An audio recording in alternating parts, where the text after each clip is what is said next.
and I'm very happy that all of you are here to listen to our podcast. Together with me, our number one. Hi, Jamie here, and thank you for joining our podcast. It's an honor to be here. I'm Julian, not just a passive consumer, but also someone who loves to post chapters of her life through videos, and will be the speaker for our first segment.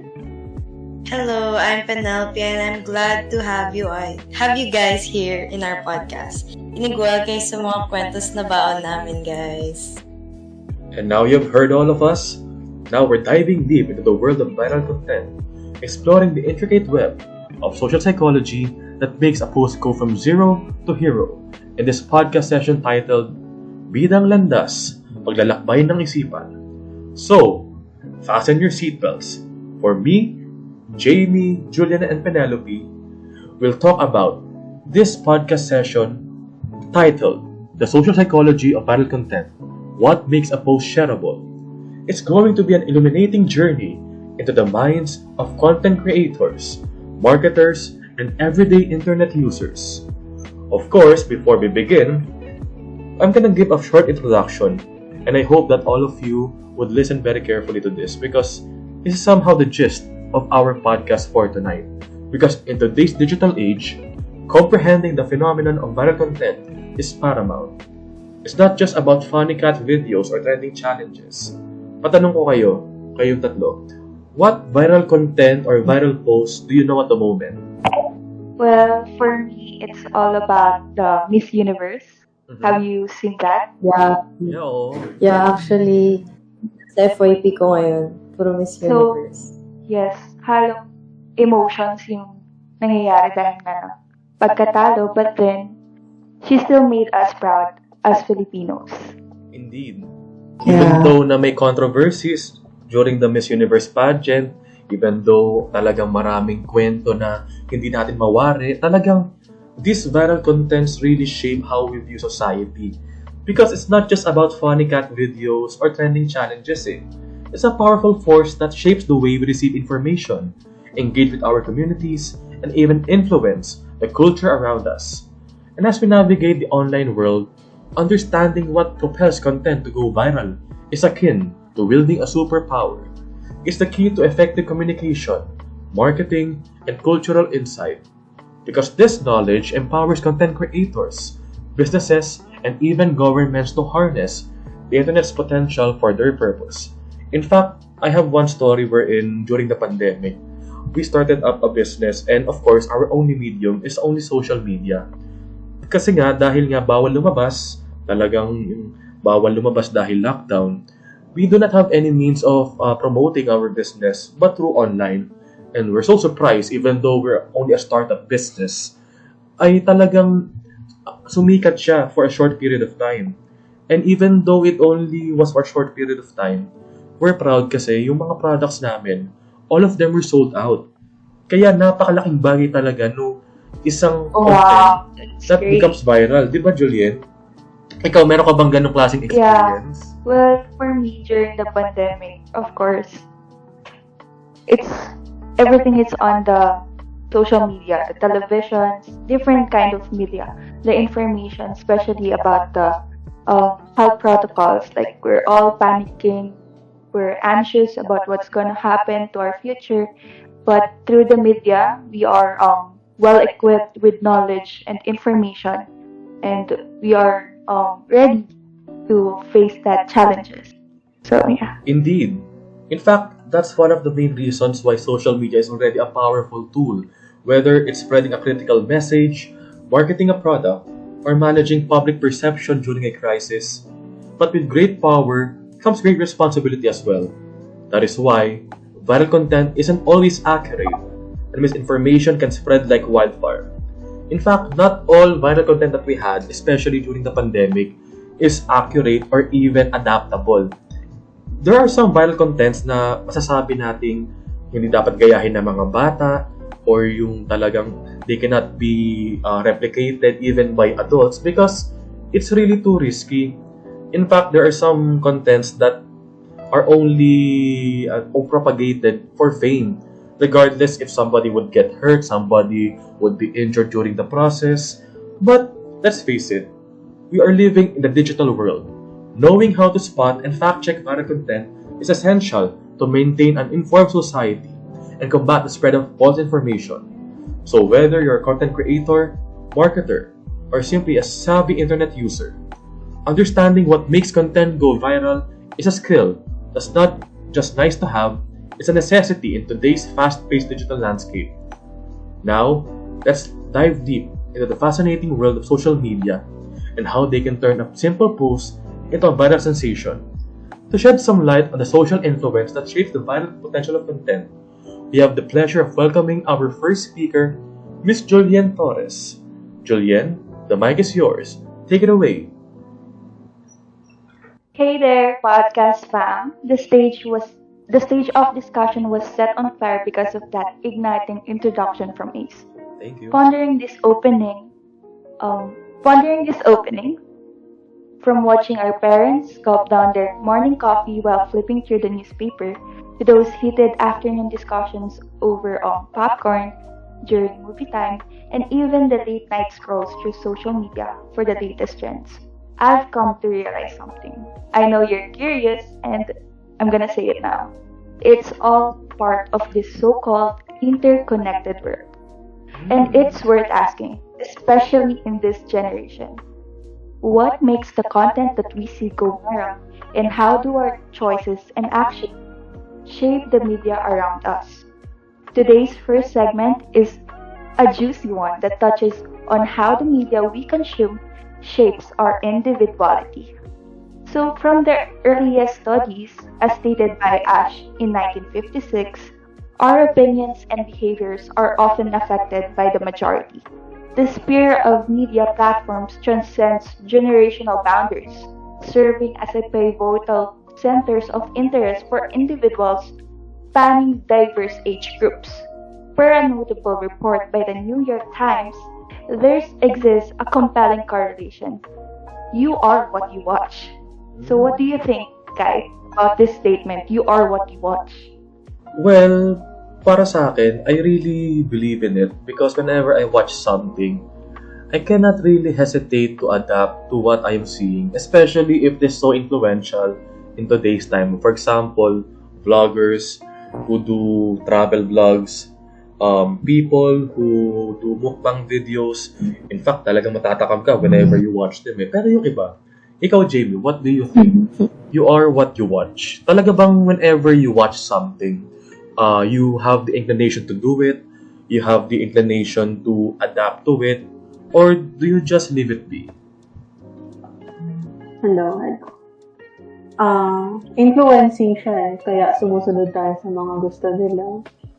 Katulad ng mga nasa TikTok, yung mga sumasayaw. Kasayaw din tayo, diba? Yun nga eh. Yeah. Pero ikaw, Pene, ano sa tingin mo? You are what you watch. Parang totoo siya for me kasi there are other people na they prefer watching romantic movies or yung mga movies na kaka-break lang because sorry guys, may nagpo-call but yung mga experience nila, nakaka-relate sila, that's why they watch the movies na mga gusto nila, diba? Kaya you are what you watch because you relate to what you watch, of course.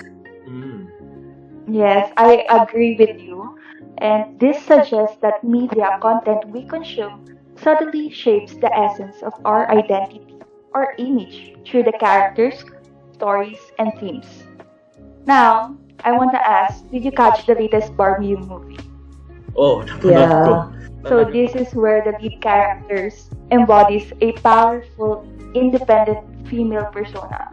She serves as a source of inspiration, especially for me, encouraging me to view and embrace qualities like femininity and courage. This influence proves especially meaningful as I confront the pressure of adulting, especially now, college life, right? Actually, tama nga yun eh. Ikaw, Pene, ano ba masasabi mo doon? Kasi talagang yung Barbie movie, balik lang tayo doon. Hindi siya something of an abstract movie. Meron siyang deeper meaning. Even though it's R13 or R16, I cannot remember. We cannot deny the fact that what is portrayed in that movie is a larger-than-life story. Diba? Totoo.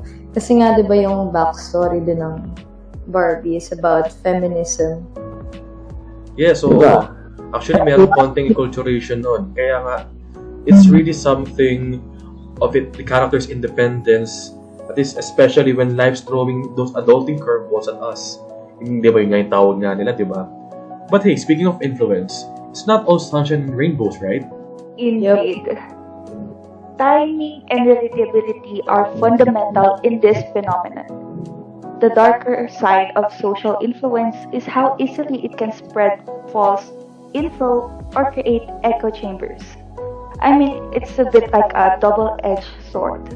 Sure, it can guide us, but it can also magnify harmful stuff within us if we're not careful. This highlights the need for parental guidance in managing children's exposure to potentially unsuitable content, particularly on television, often indicated by content ratings disclaimers for cases involving violence, unsuitable language, or even adult themes that necessitate supervision. And well, when it comes to content sharing, social influence can take many forms. It can be recommendations of friends, family, or influencers. And endorsement is a big factor in this, and engagement with content by broader audience. So what you mean is that viral posts are not just about the content itself, it's also about the people who are sharing and endorsing it, right? Absolutely. May tama ka. The people who share and endorse it have a significant impact on whether it goes viral or remains unnoticed. Their credibility, reach, and engagement can make or break the success of a piece of content. So here's how social influence may occur. First, normative influence. So this involves individuals conforming to norms and expectations of their social groups like friends and sharing content that aligns with the values, beliefs of their friends and family. So, for instance, tulad ng election period, individuals often share political content to align with their friends or community preferences. This reinforce a sense of belongingness. So, parang may human nature tayo na gusto natin ma-feel belong by cultivating the norms of others Yes, as one as us. Yes. Now, second is the informational influence. It comes into play when people rely on the opinions and actions of others to make informed decisions. So if they observe that content is being widely used or shared, they tend to perceive it as a more credible. Trustworthy to kasi madaming nagsasabing totoo to. So, they tend to perceive it as more credible and making them more inclined to share it to others. So, example, if a doctor shares a trusted COVID-19 vaccination guidelines, so their audience relies on this expertise and readily shares the content to others, like their families. Well, for them, such as celebrities, experts, and thought leaders, they exert a profound influence on the content shared within their respective fields. Their endorsement and content preference are closely followed by their followers, effectively shaping trends and popularizing specific topics or products. So yung celebrity na to, like certain celebrity with their fame, significantly impact what they share. So itong mga celebrity na to, nagiging ano din sila, di ba? Business owners. So Yes, mas oo. through their fame, their endorsement carry weight, motivating their followers to engage with that content. And the last one is emotions. Lalo na tayo mga Pilipino, mga ano tayo, madamdami tayo. Napupukaw yung emosyon natin. Kapag kunwari, commercial sa Jollibee, di ba? Ay, oo. Very Yeah. emotional. Actually, di ba nga, meron nga nung commercial, di ba? Yung parang mga Jollibee series ba yun? Yung talagang yung vows, yung parang winawalk daw niya dun sa aisle yung yung kanyang best friend, pero akala niya sila pala yung magiging happy ending, hindi naman pala. Ganun ka emotionally stalking yung ating mga commercials, di ba? Yeah, nakaka-touch talaga. Oo. Kaya nakaka-captivate yung mga audience doon. So, Yes. emotions play a prime role in content sharing, as content triggers strong emotional reactions. Whether it's happiness, anger, or empathy, it is more likely to be shared. Now, stay tuned with us as for the upcoming segment, Jamie will be delving into more insight on the emotional ripple effect. This is where we are about to unravel the secrets of why we share what we share. So, Jamie, No, thank you, Julian, for outlining content sharing and social influence. Sa susunod na segment, I'll be talking about emotional contagion and shareability. Siguro alam na nating lahat, emotions play a significant role in our daily lives. Yes, so, But have you ever stopped to think about how they make a post go viral? well, ako to be honest, talagang hindi pa ako nagtatry talaga ng post for being viral. Talagang I've never posted something for it to become viral. I just post things, whether I get 10 likes, 20, 50, 100, I don't care. Kaya, I don't know. Ikaw ba, Pene? I'm so sorry. No, sige, go lang. Ano ba? I have an experience wherein neto lang yun. I think, this year lang. Nagkaroon ako ng viral na post on TikTok. Mm-hmm. It's about me asking for help sa mga nagti-TikTok about my dog. Kasi, Okay. yung dog ko nakakain siya nakapatay siya ng frog. Okay. Eh, di ba, frogs are poisonous for dogs? Yes, oo. Tapos parang, I was, nakakahiya, pero nagti-TikTok lang ako noon. Tapos nagulat ako yung mouth ng dog ko, nagbo-bubbles na siya. Oh. So parang, I think,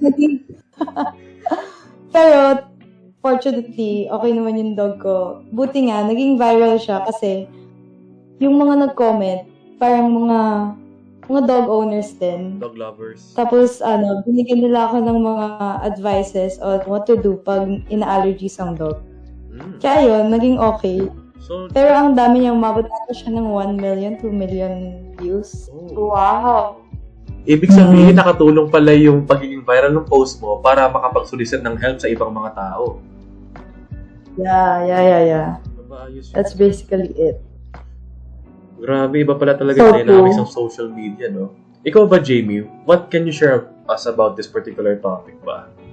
So, emotional contagion, according to Berger 2013, it is the phenomenon where one person's emotions and related behaviors can directly affect those of others.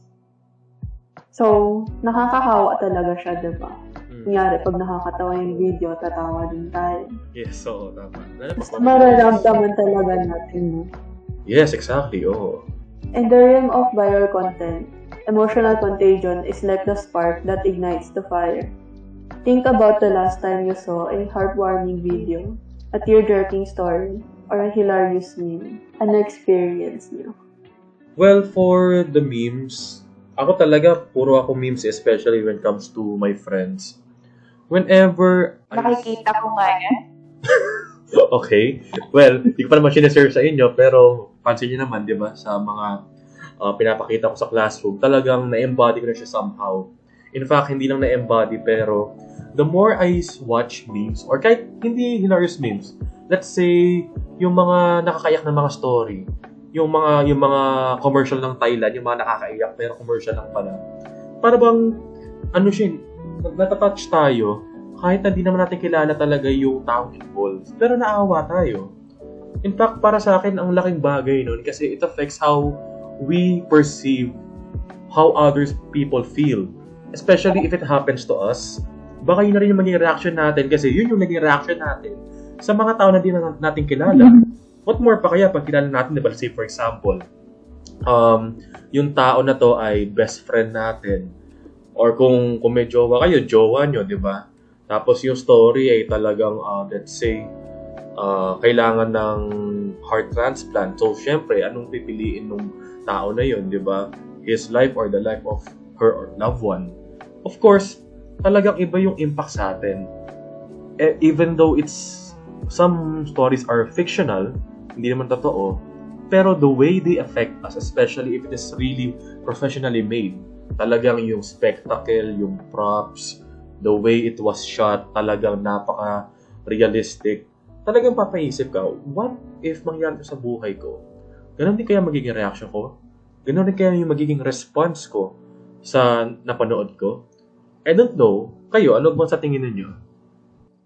I agree with that. Especially if we put ourselves into those shoes, di ba? Like, kahit privileged tayo, nakakaramdam pa rin tayo sa mga less privileged or the marginalized, di ba? The things that we see in media. So, the emotions that instills within us is also gave us the thought-provoking sentiments. So true. This made us feel compelled to share that content. And it is the fundamental aspect of viral content. So, aside from this, can you, Jamie, provide a more specific examples of content that successfully leverage emotional contagion to go viral? And what do you think the emotions that are predominant in those examples? One classic example that effectively evoked emotions among its viewers is the ALS Ice Bucket Challenge. It harnessed the power of empathy and challenge, as participants will drench themselves in ice-cold water to raise awareness. Na-try nyo na ba yun, ALS? Kayo, na-try nyo ba? Actually, nakikita lang ako ng mga friends ko on Facebook na nagtatry, but I haven't. Hindi ko siya na-try. Pero meron ba kayong parang urge na subukan? Para bang gusto nyo subukan pero di nyo nagawa? Meron bang ganun? Oh, because everyone was doing it di ba? Mm-hmm. Yeah, hindi lang ako pinayagan ng nanay ko kasi magsasayang Ay, totoo. Actually, ako naman, on my part naman, nagawa ko siya pero after kong gawin, I feel like I'm part of one whole group kahit hindi ko naman sila kilala. Ewan ko, maybe because of emotions, maybe because of dahil ginawa ko to, parang part na ako ng isang grupo. Kasi, di ba ganun naman, di ba? Whenever you do something that a particular group does, it feels like you're already part of it, even though hindi naman. Kasi parang self-fulfillment na rin yun on your part na nagawa mo yung ginawa nila, na di naman ginagawa ng lahat ng tao. It's self-fulfilling in itself. Kaya nga, ibang klase rin talaga yung challenge na yan, even though iba sa kanila, di naman talaga nag-donate. Ginagawa lang talaga for the fame, di ba? For the challenge. Kasi yung Ice Bucket Challenge na yan, meron talaga yung kasamang donation dapat yan. Hindi lang yung dapat lang yung kuha ka ng tubig na may yelo tapos buhos mo. Hindi lang ganun yun. Kailangan may bayad. I mean, hindi naman talaga totally mandatory ang donation. Pero, since masyadong na-highlight yung concept of challenge, masyadong na-highlight yung concept of a trend, other than the purpose of the trend, kaya nami-misconstrued. Nawawala yung essence ng challenge kasi nga nawawala yung purpose, which is to raise awareness through monetary donations para nga meron silang pang-research for ALS. Na I don't know kung na-reach ba nila yung goal na yun, pero I believe not. Kasi karamihan naman di talaga nagdo-donate They just do it for fun. So yun. So, it gives us emotional connection to each other, lalo na sa mga sumali. And the challenge aspect and the feel-good nature of supporting a cause made it a worldwide sensation. Another great example is Dove's Real Beauty campaign. Alam niyo siguro yun, diba? Kasi daming advertisement nun. They challenged conventional beauty standards and celebrated real women's beauty. This campaign triggered powerful emotions like self-acceptance, empowerment, and positivity. As people shared these messages, as they resonated with the underlying emotions and values. What you have given is such fantastic examples. And also those experiences that you guys shared. So, truly, the Ice Bucket Challenge really tapped into empathy and solidarity into us, individuals. Well, Dove's Real Beauty campaign that you have said struck a chord by challenging societal norms, specifically in this generation where there's a beauty standards. Indeed, this campaign were brilliant in harnessing emotions. And that being said, let's delve into Penelope's viewpoint on the subject of identity and self-presentation. Thanks, Jamie, for the wonderful insights. Now, moving on. Syempre, in the digital age, the relationship between self-identity and content sharing is complex and dynamic. People now shape their identities not only through in-person interactions, but also in the virtual world, particularly on social media platforms. Diba, lahat naman tayo, meron tayong mga Facebook, meron tayong Instagram. Yeah, so... And napansin ko lang, we have our own identity na pinapakita online, diba? So, the act of sharing content such as posts, images, and videos become a crucial avenue for individuals to communicate facets of their identity to an online audience. This phenomenon is influenced by various factors including the desire to build or engage in self-expression or self-discovery. Kayo ba guys, if matanong ko lang, what's your reason of, or like, what are your factors na yung mga nag-engage sa inyo to post more and to share more? Well, Ako for me, sige, go lang, Julian. sige, sabay-sabay tayo. Hindi, pwede naman. Ikaw bahala. Pero sige, ikaw muna. Sige. Okay, girls first. Well, for me, personally, I really like posting stories, like a video dump that showcases what my month has become.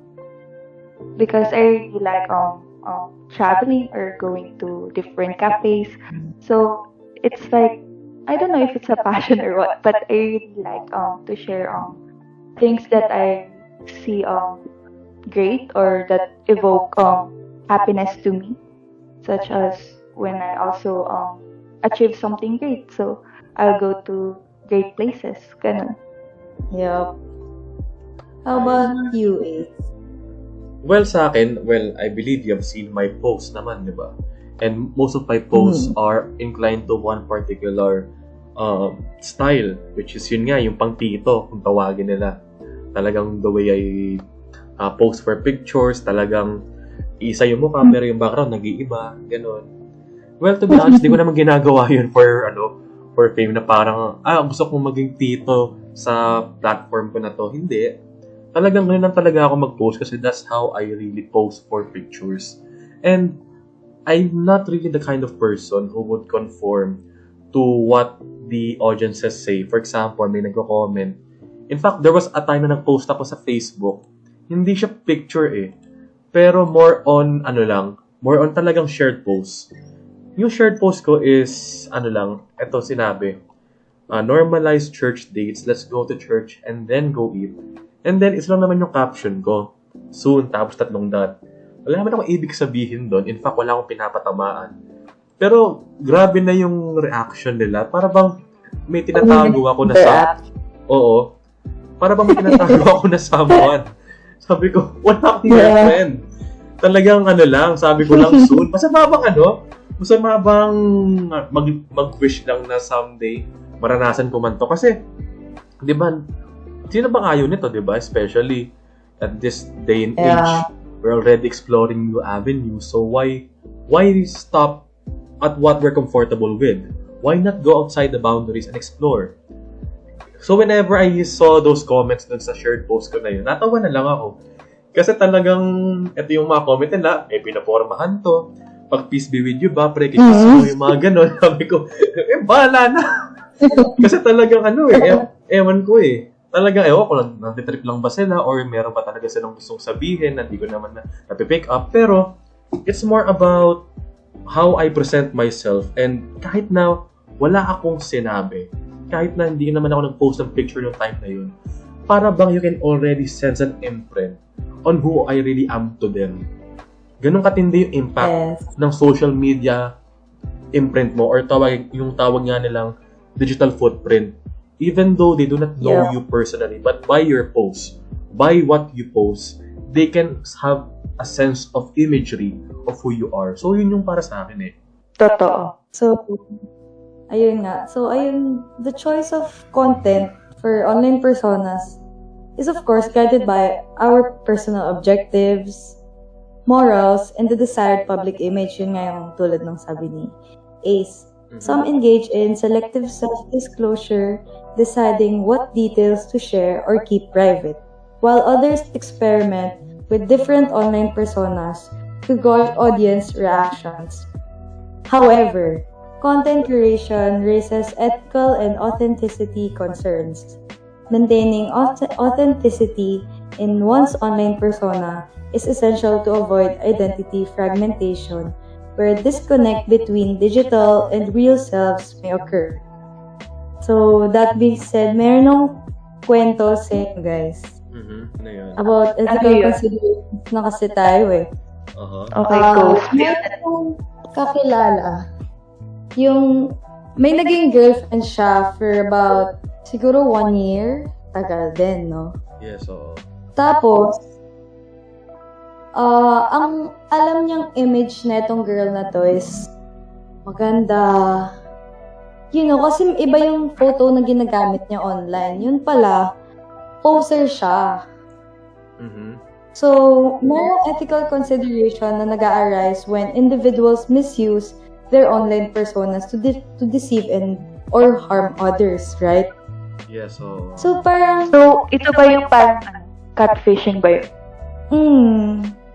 Kasi iniba niya pa daw yung voice niya and yung mga reasons niya din. Yeah, tapos it's been happening for about a year na. So, dito natin malalaman na these kumbaga challenges online, nangyayari siya in reality. Sa inyo ba guys, meron ba kayong alam na ganun? Well, ewan ko kung kayo, Julian, JB, meron ba kayong experience? Yung mga nagte-text, diba? Kunwari, scam pala. Yung mga ganun. True. Well, Madami. I believe naman, lahat naman tayo may ganun na experience, diba? Yung mga text scam, yung mga galing bangko, daw ni Willie Revillame, manager, pinapatext para daw makasama sa ganyang klaseng contest. Well, ewan ko ba, pero ako kasi meron ako similar experience din sa ganyan eh. Ewan ko lang kung magugulat kayo, pero meron kasing time talaga during the pandemic na meron nag-chat sa akin na isang girl. Yung girl naman, masasabi ko naman na talagang mukha talagang genuine yung account. Pero since nga ako, hindi naman ako masyadong judgmental when it comes to online persona, talagang I just go with the flow. Kasi siya nag-add sa akin, tapos pagka-accept ko, kasi in-accept ko siya after niya mag-message, sabi niya, hi, pwede bang pa-survey lang ganyan-ganyan. Tapos sabi ko, sige lang. Parang wala namang masama dun eh. Ginawa ko, syempre, sinagutan ko na yung survey. Tapos, ayun, medyo nag-engage sa conversation, parang getting to know, ewan ko kung ba't niya ginagawa yun, pero dahil nga medyo marupok pa ako nun, napasakay din ako. Tapos, in-entertain mo din. Oo, parang ganun na rin ang lumalabas, di ba? Call me whatever you like, pero ganun talaga. And then, suddenly, whenever the conversation progress, talagang sabi ko, accept ko na nga siya as a friend. Baka meron pa akong makitang mga pictures niya na hindi visible kapag hindi friend. Di ba kasi may ganun, di bang aspect, di ba? That you cannot see. Naka-private. Or naka-friends only. That there are certain posts that you can only see once you're already friends with that person. Yes. Kaya, that's what I did. I accepted the friend request. After ko in-accept, tinignan ko yung mga posts, yun nga. Yung talaga mga picture niya talaga masabi kong genuine, etc. etc. And, ewan ko ba, etong girl kasi na to, talagang I do not know her from ever since. And then, as the conversation progress, medyo nagiging intimate. Tapos, akala ko, uy, parang ano bang gagawin ko? Kasi wala pa talaga akong balak na, yun nga, di ba, entertain that further. Strangers to lovers. Oo, strangers to lovers. Hindi, ayoko na umabot sa ganun. Baka sabihin niya talagang niligawan ko, no? Pero para bang malapit na dun eh. It's near that. Pero, hindi ko siya talagang pinursu kasi nga, ang gusto ko talaga, makita ko talaga siya in person before ko talaga gawin yun. Pero dahil nga, online lang yung persona, tapos, no matter how convincing her profile is, ay hindi ko ginawa yun. And buti na lang talaga hindi kasi lately ko lang nalaman na peke pala yun. Peke yung account. Peke yung account kasi ang name na ginamit niya, well, ayoko na sabihin yung name, pero ibang name yung ginamit niya yung sa totoong tao. Kasi yung totoong tao, believe it or not, ay nakita ko sa House of Collab. Season 5. I'm not anymore gonna name ko sino siya. Pero di ko alam kung... Hindi. I mean, oo, sikat siya. Sikat na siya. Pero nung time na nag-uusap kami, wala pa siya sa House of Collab nun. She's just an ordinary teenager. Oo. Tapos yun, nung nakita ko na yung kanyang real na account, sabi ko, talagang nadengoy ako doon. Kasi talagang One of that way. Oo, legit. Kasi talagang, paano ko ba-explain? Buti na lang talaga hindi ako masyado nag-give in to what she was feeding me online. No matter how savvy her pictures are, no matter gaano kaganda, iba pa rin talaga yung in-person mo makita. Kaya nga after that talagang I don't really trust social media anymore eh. After that incident, I do not trust social media anymore, especially when it comes to relationships. Kasi ibang klase yung dating niya sa social media. Iba talaga. Talagang napaka-captivating. Kasi syempre, pwedeng i-edit, pwedeng i-filter, pwedeng etc. Pero if you can see it in person, if you can see it talagang up close, ibang usapan na yun. Kaya nga, after that incident, talagang I already blocked the girl. Ewan ko kung active pa yung account niya, kung naloloko pa rin siya. Kasi yung girl is already too famous to be catfish eh. Lalo na't yung name na ginamit niya, napakalayo dun sa original name niya. Basta mamaya, bigyan ko kayo ng... Ano yun? Pero... Kaya nga eh. Basta ano Ako din, I have a question. Sige lang, go lang. Sa Bumble, merong sa akin na friend ko na he asked me, bakit ako nasa Bumble?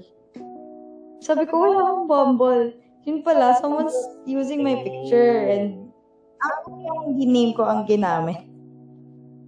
Pero ayun, moving on nga. In conclusion, understanding dynamic interaction between self-identity and content sharing is very crucial in navigating the complexities of contemporary identity production.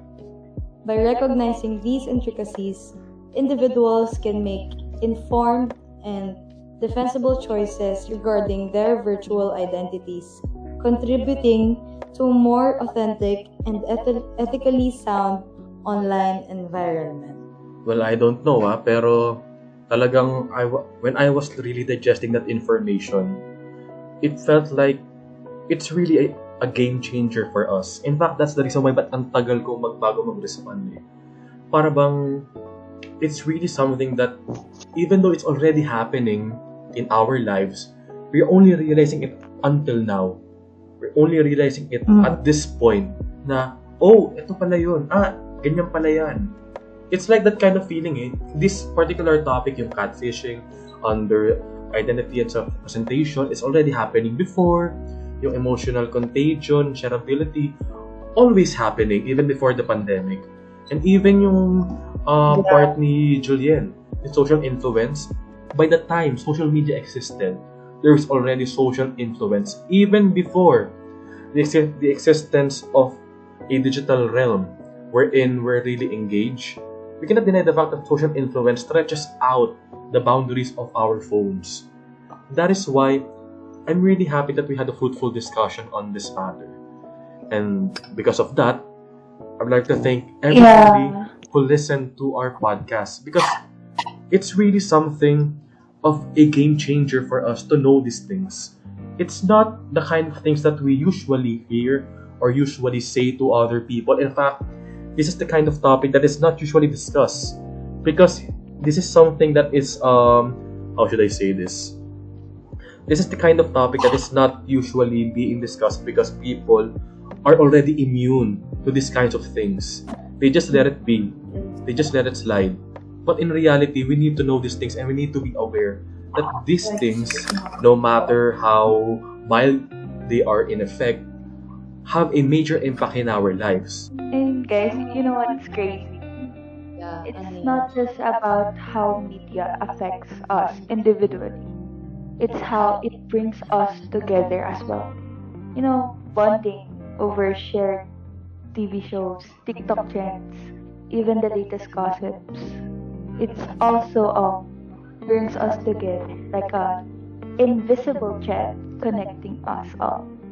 Yun, so it's truly a powerful tool. So I hope we would use it wisely. Indeed. In fact, ikaw naman, Pene, or Jamie, what can you say in our first podcast series and what have you learned from it? Ako, madami akong natutunan dito sa first series natin. Tulad nga nung sa part ko, yung mga ethical considerations na dapat malaman ng bawat tao. Kasi, it's not you who's harming yourself, it's you're gonna harm everyone else around you na di ba? Yeah, so... Pati yung sa part ni Julian, again, uli yung what you post, uli yung pinaano sa atin ni Julian kanina. Yung kaninang sinabi I forgot niya, you are what you watch. Ayun! Tama, you are Diba? what you watch. You are what you watch. Buti naalala natin yun kasi napaka-striking talaga ng comment na yun, di ba? Diba? Mm-hmm. You are what you watch. Oo nga naman. Totoo nga naman. Like, for example, sa FYP natin, we have to get our algorithm para makuha natin sa FYP natin yung mga posts na gusto natin, yung mga likes natin, di ba? Mm-hmm. Di ba may ganung intrigue sa FYP? Yes, oo. Kaya, ayun, stuck sa akin. Well, ikaw naman, Jamie. What can you learn from this podcast? Kasi, from what you shared, you gave the most intricate examples, like yung Dove Real Beauty commercial, yung ALS Ice Bucket Challenge. In fact, those things are of common knowledge, especially to us, na talagang na-experience yun, and at the same time, nakita yun in the online realm. So, what can you say about it ba? As for me, sa mga informations na nakukuha natin sa viral content, di lahat totoo. Mm-hmm. Yeah. So, wag tayo sumunod sa mga information na nakikita natin agad-agad and do proper fact-checking. True. Tama yun.